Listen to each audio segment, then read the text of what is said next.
Okei, tervetuloa Jaakko Tossavainen, meidän tapahtumakoordinaattori. Mitäs tuntuu nyt täällä X Gamesissa olla?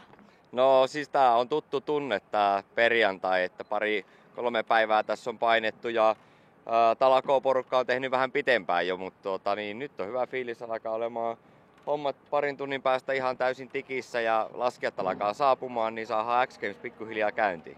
Jees, eli me ollaan täällä ihan huipulla, laskutornin huipulla ja mites tää laskupaikka, onko tää pian valmis?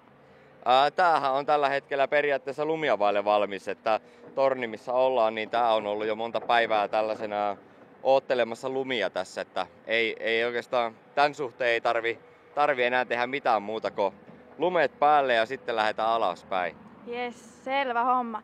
No mutta täällä on muutakin ohjelmaa kuin tää Big Airmäki. Kertoisitko mitä muutakin ohjelmaa tänään perjantaina tapahtuu? No nyt perjantaina niin tällä hetkellä tehdään tuohon toi reililinja, eli sitä pääsee laskemaan. Jyri Keskiaho hyppää tuosta myös moottorikelekalla tuonne ja BMX, parkouria ja illalla Kasmirin keikka. Näissä tunnelmissa me aloitetaan tämä perjantai ja meininki vaikuttaa aika hyvältä. Ohjelmassa on kaiken näköistä. Tää perjantai otetaan vielä lungisti, kun jengi saapuu vasta paikalle. Lauantaina laitetaan täydet pöhinät käyntiin. Jees, entäs lauantaina, onko muuta kuin Big Airmäkeä luvassa?